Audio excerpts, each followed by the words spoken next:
Hello दोस्तों, screen पर आप देख रहे हैं कि हम लोगों के पास जो करंट अफेयर्स की पुस्तक है जीएस दृष्टि, जो घटना चक्र पब्लिकेशन की होती है और काफ़ी उपयोगी यह पत्रिका है करंट अफेयर्स के लिए। तो हम लोग इसे शुरू से लेकर के पूरा ख़त्म करेंगे पूरे को। और इसमें जो सबसे पहले है कि वर्ष भर की प्रमुख घटनाओं का बिंदुवार प्रस्तुतिकरण, और इसमें है राष्ट्रीय सबसे पहले। तो आइए शुरू करते हैं। सबसे पहला है कि प्रधानमंत्री नरेंद्र मोदी ने नई दिल्ली में किन दो महानतम आध्यात्मिक और नैतिक नेताओं के मध्य ऐतिहासिक वार्तालाप के शताब्दी समारोह का शुभारंभ किया है। तो श्री नारायण गुरु और महात्मा गांधी के वार्तालाप हुए थे। यह ऐतिहासिक वार्ता 12 मार्च 1925 को किस स्थान पर हुआ था? तो शिवगिरी मठ में तिरुवनंतपुरम केरल में हुआ था। किस राज्य ने आयुष्मान भारत डिजिटल मिशन के कार्यान्वयन में देश में पहला स्थान हासिल किया है? तो बिहार ने हासिल किया है। और यह बीपीएससी के लिए काफ़ी महत्वपूर्ण प्रश्न है। भारत का पहला अंडर वाटर म्यूजियम और कृत्रिम कोरल रीफ किस राज्य में स्थापित किया जाएगा? महाराष्ट्र में किया जाएगा। अगला है कि जम्मू कश्मीर में पीएम मोदी द्वारा अनावरण किया गया दुनिया का सबसे ऊंचा रेलवे आर्च ब्रिज कौन सा है? तो चेनाब ब्रिज इसे कहा जाता है। यह आर्च ब्रिज है, चेनाब नदी पर बनाया गया। कौन सा प्रमुख रेल लिंक राष्ट्र को समर्पित किया गया है? तो उधमपुर श्रीनगर बारामूला रेल लिंक राष्ट्र को समर्पित किया गया है। पीएम मोदी द्वारा कौन सी दो वंदे भारत ट्रेनों को हरी झंडी दिखाई गई है? तो कटरा श्रीनगर और श्रीनगर कटरा, दो ट्रेनों को हरी झंडी दिखाकर रवाना किया गया है। प्रधानमंत्री नरेंद्र मोदी भारत के किस पहले केबल स्टे रेल ब्रिज का उद्घाटन किया? अंजी ब्रिज का उद्घाटन किया। हाल ही में भारत के किन दो वेटलैंड्स आर्द्र भूमि को रामसर साइट की सूची में शामिल किया गया? तो खीचन फलोदी में और मेनार आर्द्र भूमि कॉम्प्लेक्स उदयपुर में ये इनको रामसर सूची में शामिल किया गया।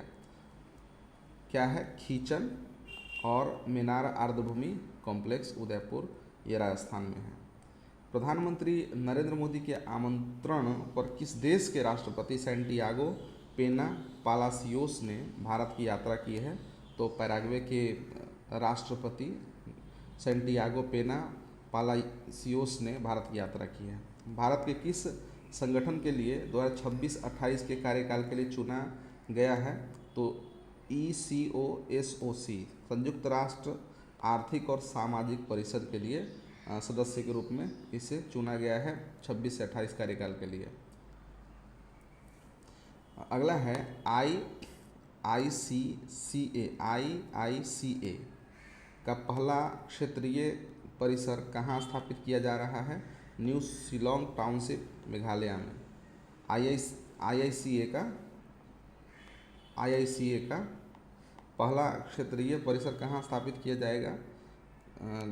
तो न्यू शिलोंग टाउनशिप मेघालय में। भारत की अपनी तरह की चेरी कार्गो ट्रेन किन दो स्थानों के बीच शुरू हो रही है? तो कटरा जम्मू कश्मीर से बांद्रा। ठीक है, पहला चेरी कार्गो ट्रेन दो स्थानों के बीच शुरू हो रही है, कटरा से बांद्रा के बीच। आगे है कि किस भारतीय कंपनी ने 20 जनवरी 2025 मैड मिलियन डे को नया गिनीज वर्ल्ड रिकॉर्ड बनाया है? तो LIC ने बनाया है, भारतीय जीवन बीमा निगम इसने बनाया था। तो LIC ने कौन सा रिकॉर्ड हासिल किया है? तो एक ही दिन में जारी की गई जीवन बीमा पॉलिसियों की सर्वाधिक संख्या 5,88,107 पॉलिसियाँ एक दिन में ही जारी की गई थी। अगला है कि संशोधित शक्ति नीति के कार्यान्वयन को कौन सी कंपनी यहाँ संभालेगी? तो कोल इंडिया लिमिटेड है, CIL कोल इंडिया लिमिटेड, और Singareni collieries company limited SCCL कोल इंडिया लिमिटेड और सिंगरेनी कोलियरीज कंपनी लिमिटेड यह संशोधित शक्ति नीति के कार्यान्वयन को संभालेगी। पहला है कि भारत की अपनी तरह की पहली स्वदेशी रूप से विकसित सरकारी वित्त पोषित AI आधारित multi modal large language model LLM का नाम क्या है? तो भारत जेन है। ठीक है, भारत जेन क्या है? तो भारत की अपनी तरह की पहली स्वदेशी रूप से विकसित सरकारी वित्त पोषित एआई आधारित मल्टी मॉडल लैंग्वेज मॉडल है। अगला है कि प्रधानमंत्री ने देवी अहिल्याबाई महिला सशक्तिकरण महासम्मेलन को कहाँ संबोधित किया? भोपाल में संबोधित किया। लोकमाता देवी अहिल्याबाई होलकर की कौन सी जयंती मनाई जा रही है? यह 300वीं जयंती है जो मनाई जा रही है। अगला है कि प्रधानमंत्री नरेंद्र मोदी ने किस विद्युत परियोजना की पहली इकाई 660 मेगावाट का शुभारंभ किया? तो घाटमपुर ताप विद्युत परियोजना, घाटमपुर ताप विद्युत परियोजना की पहली इकाई का शुभारंभ किया। घाटमपुर ताप विद्युत परियोजना कहाँ स्थित है? कानपुर नगर में स्थित है। घाटमपुर ताप विद्युत परियोजना कहाँ स्थित है? कानपुर नगर में स्थित है। घाटमपुर ताप विद्युत परियोजना कहाँ स्थित है? कानपुर नगर में स्थित है। Rising north east investors summit का उद्घाटन किसने किया? प्रधानमंत्री श्री नरेंद्र मोदी ने किया। यह समिट कहाँ आयोजित हुई थी? तो भारत मंडपम नई दिल्ली में आयोजित हुई। अगला है कि केंद्रीय औद्योगिक सुरक्षा बल सीआईएसएफ से माउंट एवरेस्ट पर पहुंचने वाली पहली व्यक्ति कौन बनी? तो गीता समोता। ये सीआईएसएफ से माउंट एवरेस्ट पर पहुंचने वाली पहली व्यक्ति बनी है गीता समोता। अगला है कि किस राज्य ने गोवा, कर्नाटक और केरल के बाद कोंकण रेलवे कॉरपोरेशन लिमिटेड के भारतीय रेलवे के साथ विलय को मंजूरी दी है? आगे प्रश्न देखते हैं कि किस राज्य ने गोवा, कर्नाटक और केरल के बाद कोंकण रेलवे कॉरपोरेशन लिमिटेड के भारतीय रेलवे के साथ विलय को मंजूरी दी है? तो महाराष्ट्र ने मंजूरी दे दी है। अगला है कि चुनाव आयोग ने एक मतदान केंद्र पर अधिकतम मतदाताओं की जो संख्या है वो 1500 से घटा करके कितनी कर दी है? तो 1200 कर दी है। अगला है कि नीति आयोग की शासी परिषद की 10वीं बैठक की अध्यक्षता किसने की? तो श्री नरेंद्र मोदी जी ने किया। अगला है कि 10वीं शासी परिषद की बैठक का विषय क्या था? तो विकसित भारत एक्ट 2047 के लिए विकसित राज्य। पूर्ण कार्यात्मक साक्षर घोषित किया जाने वाला पहला भारतीय राज्य कौन सा है? मिजोरम है। अगला है कि सार्वजनिक क्षेत्र के किन 3 उद्यमों को मिनी रत्न का दर्जा मिला है?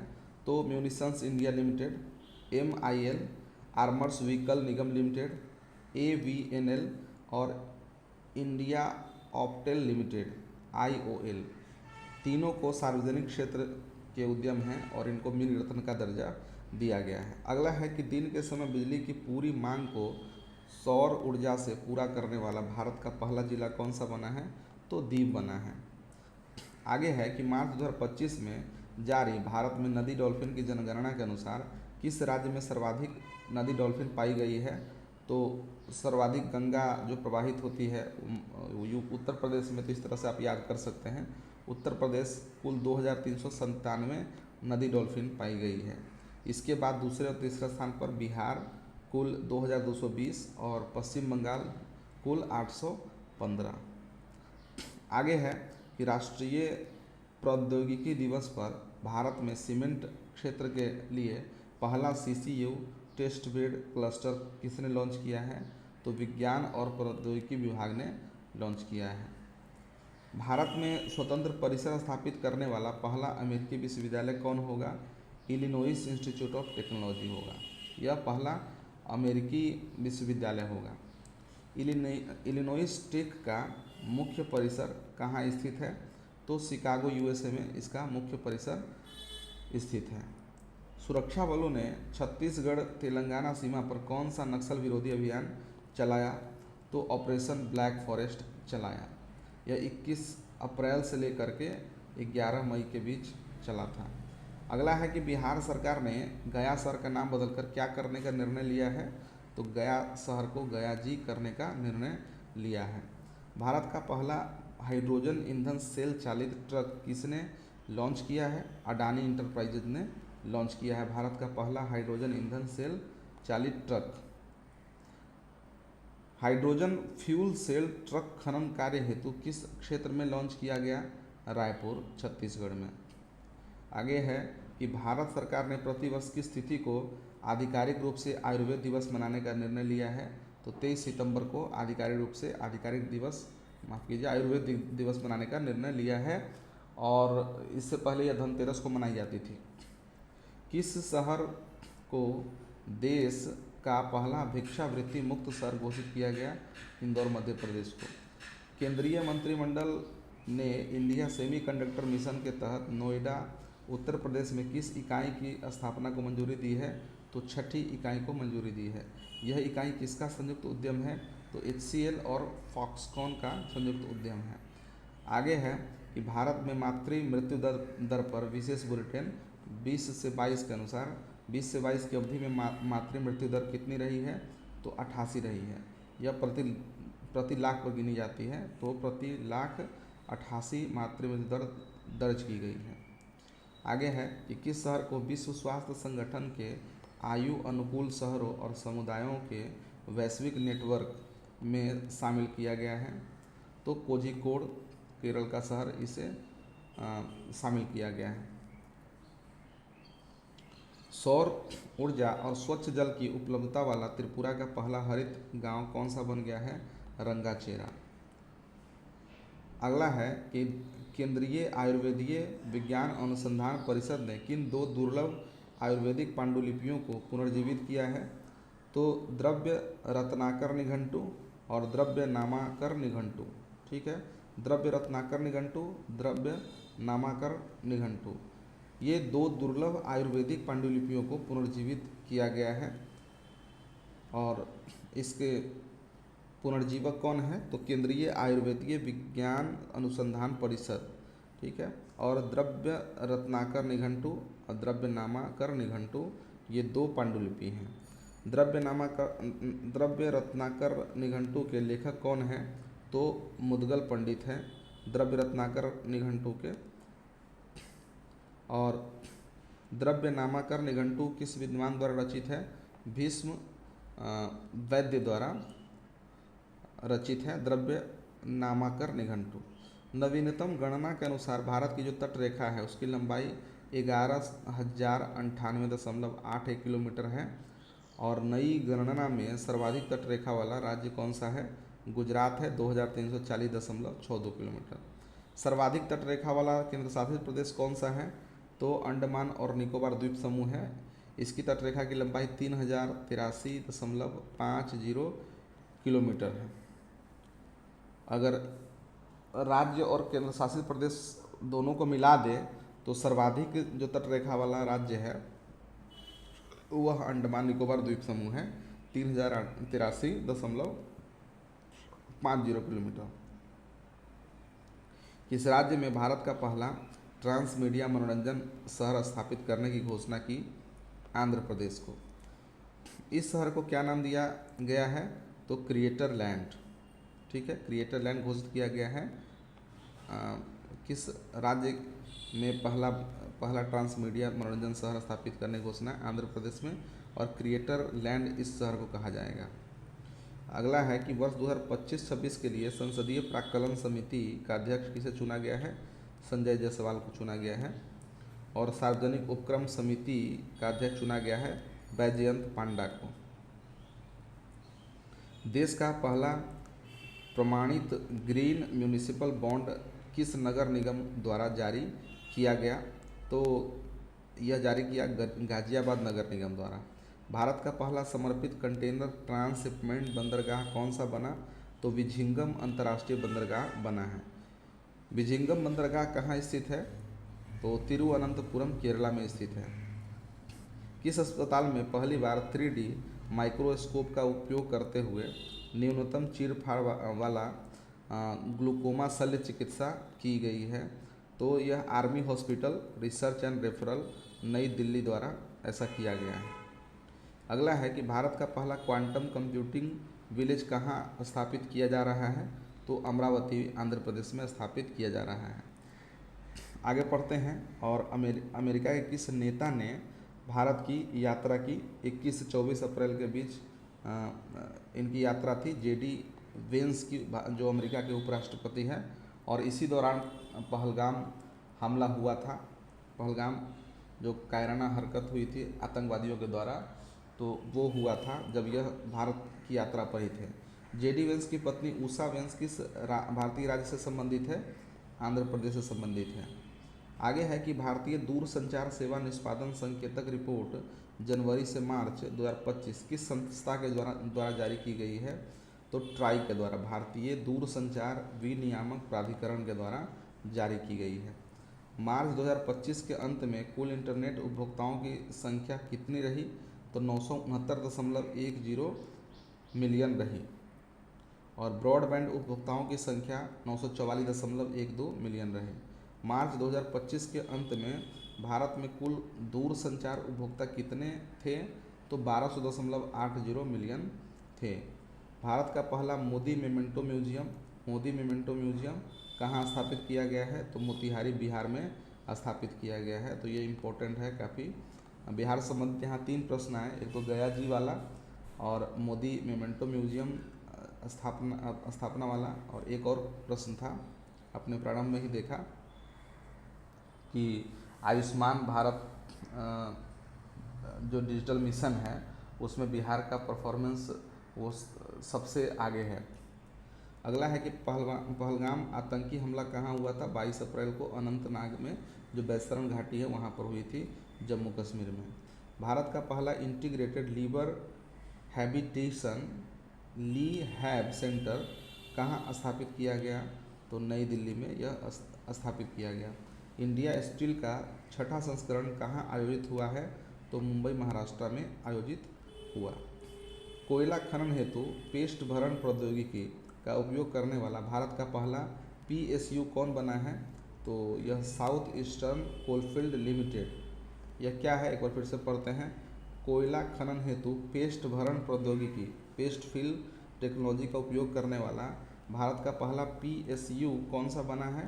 तो साउथ ईस्टर्न कोलफील्ड लिमिटेड बना है। आगे बढ़ते हैं और देखते हैं कि 23वें विधि आयोग का अध्यक्ष किसे नियुक्त किया गया है? तो न्यायमूर्ति दिनेश माहेश्वरी, जो सर्वोच्च न्यायालय के पूर्व न्यायाधीश थे, इन्हें नियुक्त किया गया है 23वें विधि आयोग के अध्यक्ष के रूप में। कौन सी 2 भारतीय शास्त्रीय रचनाओं की पांडुलिपियों को यूनेस्को की memory of the world register में शामिल किया गया है?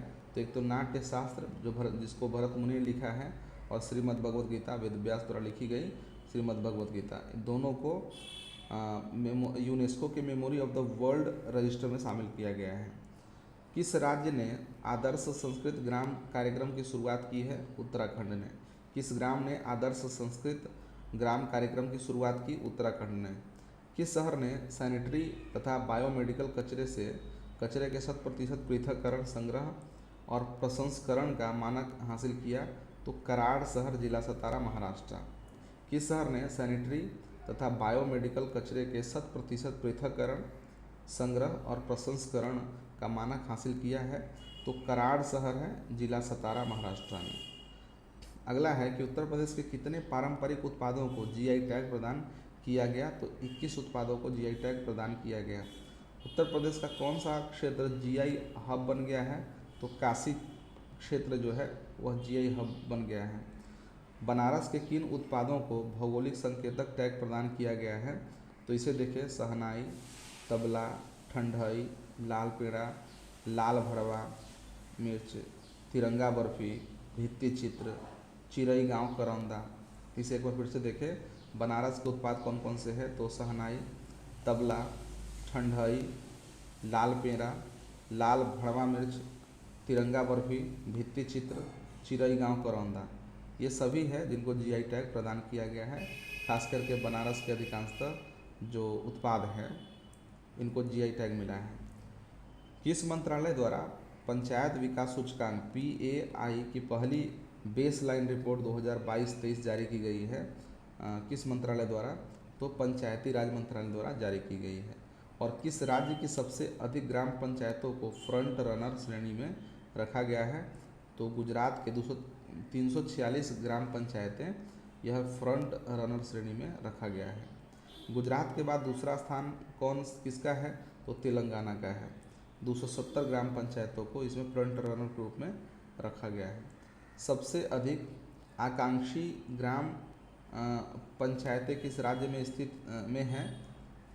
तो क्रमशः बिहार, छत्तीसगढ़, आंध्र प्रदेश, इन सब में सबसे अधिक आकांक्षी ग्राम पंचायतें किस राज्य में हैं? तो क्रमशः बिहार में, छत्तीसगढ़ में, आंध्र प्रदेश में ये स्थित है। भारत सरकार के अनुसार बेटी बचाओ बेटी पढ़ाओ योजना के कार्यान्वयन में जन्म के समय राष्ट्रीय लिंगानुपात वर्ष 2014-15 के 918 से बढ़ करके 2023-24 में कितना हो गया है? तो 930 हो गया है। ठीक है,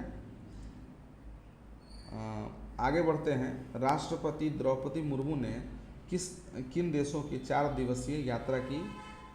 तो पुर्तगाल और स्लोवाकिया की यात्रा की थी 4 दिवसीय।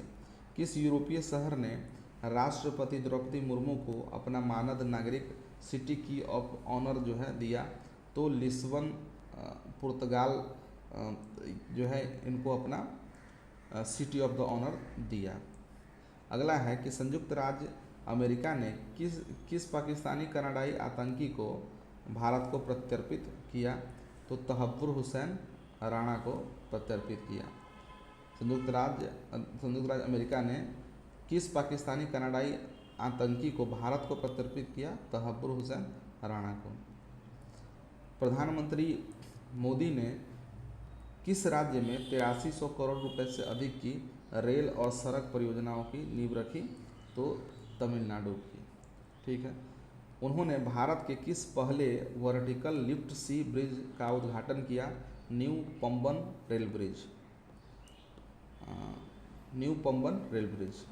आगे है कि राजकोषीय स्वास्थ्य सूचकांक FHI, राजकोषीय स्वास्थ्य सूचकांक 2025 किसने जारी किया? नीति आयोग ने जारी किया।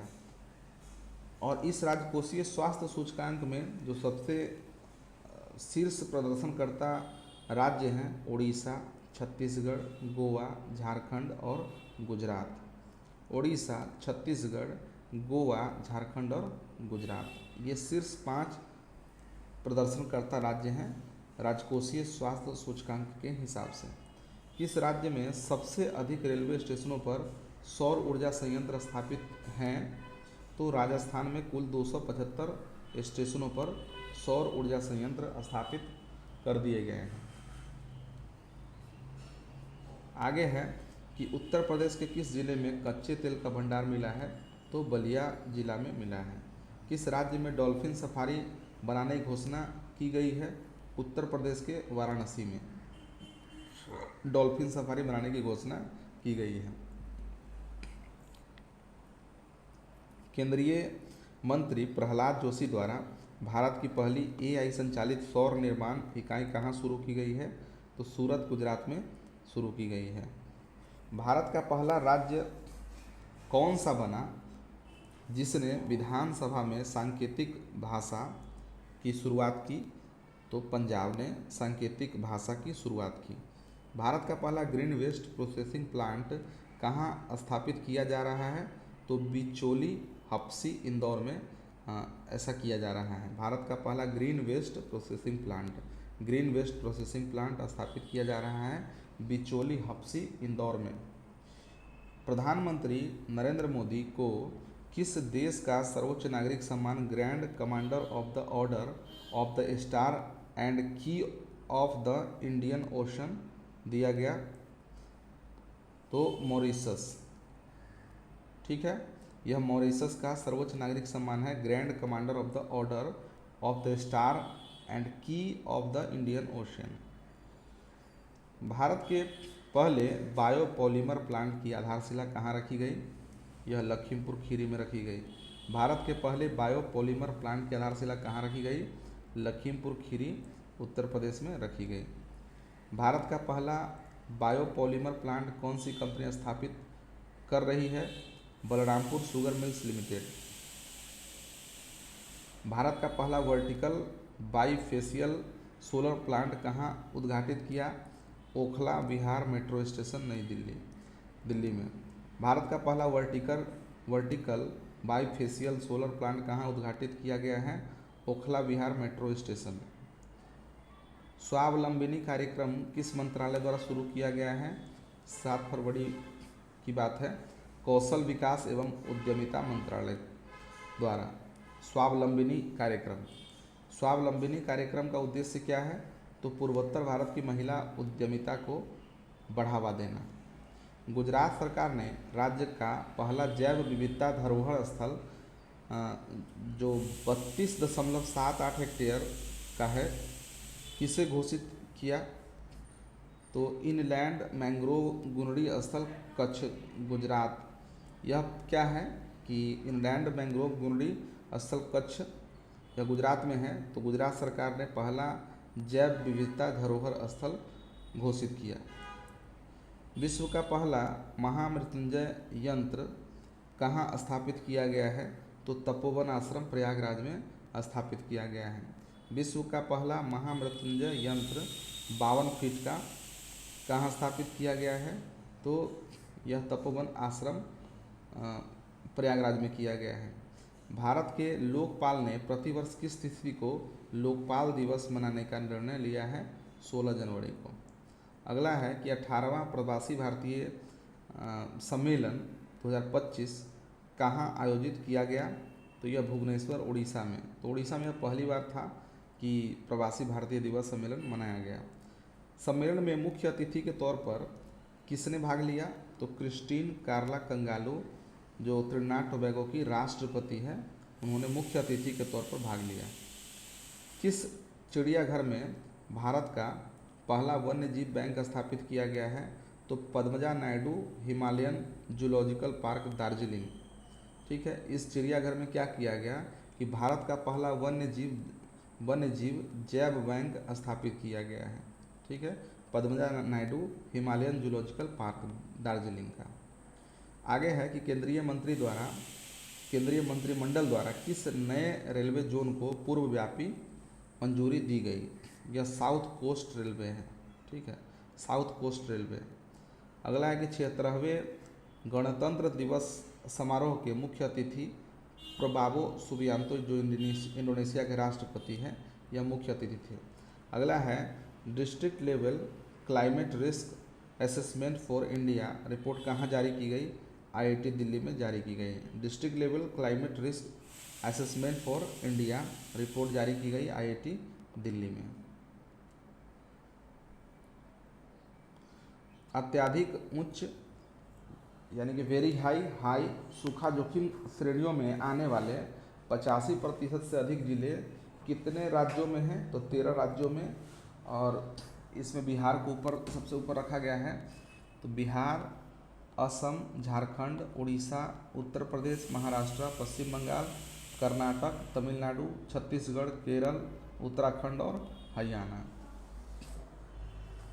अगला है कि कितने जिले बाढ़ और सूखा दोनों के लिए अत्यधिक उच्च हाई रिस्क में आते हैं, वेरी हाई रिस्क श्रेणी में आते हैं?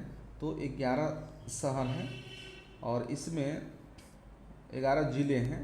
पटना बिहार का जो पटना ज़िला है, इसे पहले रखा गया है। उसके बाद अलपुझा केरल, चराईदेव डिब्रूगढ़, शिवसागर, दक्षिण सलमारा, मनकाचर, गोलाघाट, पांचों असम के हैं। चराईदेव हो या डिब्रूगढ़ हो, शिवसागर हो, दक्षिण सलमारा, मनकाचर हो, गोलाघाट हो, ये सभी क्या है? असम में है। केंद्रपारा उड़ीसा का, और मुर्शिदाबाद, नदिया और नॉर्थ दिनाजपुर, ये तीनों पश्चिम बंगाल का। ये सभी हाई रिस्क श्रेणी में आते हैं, जिसमें कि बाढ़ और सूखा दोनों के लिए हाई रिस्क में का केंद्र है। महाकुंभ क्षेत्र को उत्तर प्रदेश सरकार ने किस रूप में घोषित किया है? नया जिला के रूप में घोषित किया गया है। इस नए जिले को किस नाम से जाना गया है? तो महाकुंभ मेला जनपद के नाम से जाना गया। महाकुंभ मेला जिले में कितने राजस्व गांव शामिल किए गए हैं? तो 67 गांव जो है शामिल किए गए हैं। महाकुंभ मेला जनपद में प्रयागराज की कौन कौन सी तहसीलें शामिल हैं? सदर, सोरांग, फूलपुर, करछना। आगे है प्रधानमंत्री द्वारा महाकुंभ मेला 2025 के दौरान श्रद्धालुओं की सहायता के लिए किस चैटबॉट को लॉन्च किया गया है? तो कुंभ सहायता, सह सह एआई याक सह एआई याक चैटबॉट लॉन्च किया गया है, कुंभ सहायक। किस राज्य को सर्वश्रेष्ठ समुद्री राज्य के पुरस्कार से सम्मानित किया गया है? केरल। देश का शीर्ष समुद्री जिला किसे घोषित किया गया है? कोल्लम को। सर्वश्रेष्ठ अंतर्देशीय मत्स्य पालन राज्य का पुरस्कार किस राज्य को प्राप्त है? तेलंगाना को। छत्तीसगढ़ के किस जिले को सर्वश्रेष्ठ अंतर्देशीय मत्स्य पालन जिला घोषित किया गया है?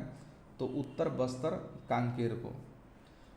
मुख्यमंत्री योगी आदित्यनाथ द्वारा उद्घाटित प्रयागराज में महाकुंभ 2025 के लिए नए बहुरंगी लोगों में क्या दर्शाया गया है? तो पौराणिक समुद्र मंथन से निकले एक अमृत कलश को दर्शाया गया है। लोगों की डिजाइन में क्या शामिल किया गया है? अक्षय वट वृक्ष, एक मंदिर, एक दृष्टा, एक कलश और भगवान हनुमान की तस्वीर। यह क्या है कि मुख्यमंत्री योगी आदित्यनाथ द्वारा उद्घाटित एक नए बहुरंगी लोगों में दर्शाया गया है। आगे है कि कहाँ समग्र आयुर्वेद के लिए अनुसंधान की प्रगति और वैश्विक अवसर शीर्षक से पहले अंतर्राष्ट्रीय सम्मेलन आरोहा 2024 का आयोजन किया गया, नई दिल्ली में आयोजित किया गया। इस सम्मेलन का आयोजन किसने किया था? तो अखिल भारतीय आयुर्वेद संस्थान AIIA द्वारा। किस रिपोर्ट के अनुसार पिछले दशक के दौरान भारत के शैक्षणिक स्वतंत्रता सूचकांक में गिरावट दर्ज की गई है? तो फ्री टू थिंक 2024 के द्वारा। Scholars at risk academic freedom monitoring project क्या है?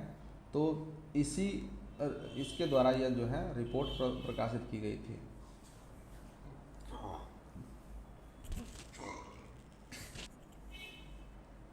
भारत की शैक्षणिक स्वतंत्रता 2013 के 0.6 अंक से गिरकर वर्ष 2023 में कितनी हो गई है? 0.2 अंक हो गई है।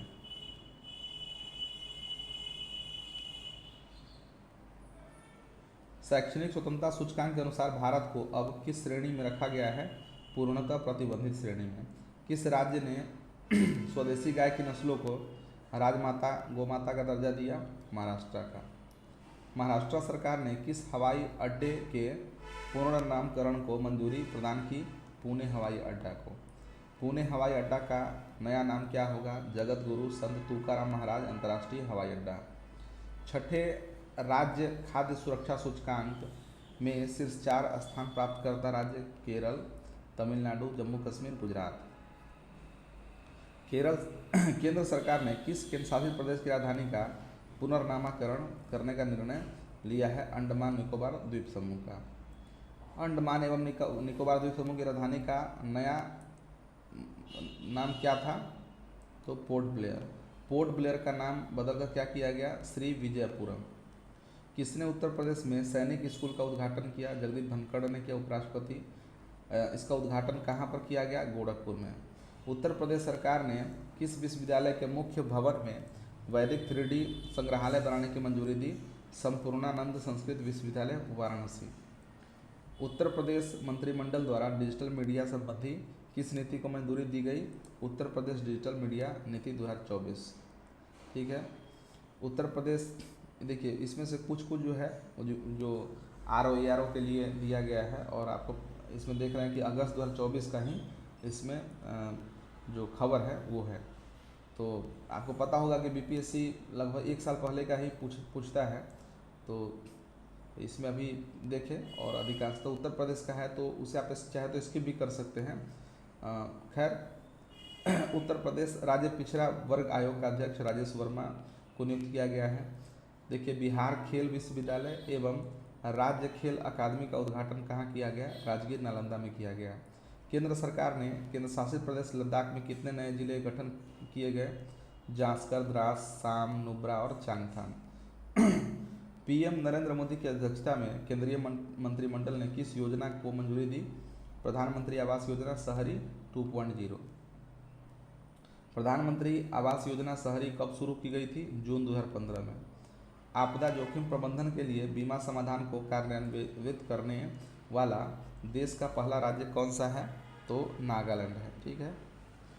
देश में 3 नए आपराधिक कानूनों को सुचारू कार्यान्वयन को सुनिश्चित करने हेतु कौन से 4 ऐप शुरू किए गए हैं? ई साक्ष्य, न्याय सेतु, न्याय श्रुति और ई समन। अगला है कि उत्तर प्रदेश के गोरखपुर से लेकर पश्चिम बंगाल तक 519 किलोमीटर लंबा कौन सा एक्सप्रेसवे बनाया जाएगा? गोरखपुर सिल्लीगुड़ी एक्सप्रेसवे। गोरखपुर सिल्लीगुड़ी एक्सप्रेसवे किन 3 राज्यों से होकर गुजरेगा? तो उत्तर प्रदेश, बिहार और पश्चिम बंगाल, इन 3 राज्यों से होकर गुजरेगा। भारत की पहली भूतापीय विद्युत परियोजना का निर्माण कार्य कहाँ प्रारंभ किया गया है? तो पूगा घाटी में यह प्रारंभ किया गया है। केरल के वायनाड को भारतीय अंतरिक्ष अनुसंधान संगठन द्वारा वर्ष 2023 में तैयार किए गए भारत के भूस्खलन एटलस में कौन सा स्थान दिया गया है? तो 13वां स्थान दिया गया। रुद्रप्रयाग का इसमें प्रथम स्थान है। ठीक है। भूस्खलन के लिए केरल के वायनाड को भारतीय अंतरिक्ष अनुसंधान संगठन द्वारा वर्ष 2023 में तैयार किए गए भारत के भूस्खलन एटलस में कौन सा स्थान दिया गया? तो 13वां स्थान दिया गया।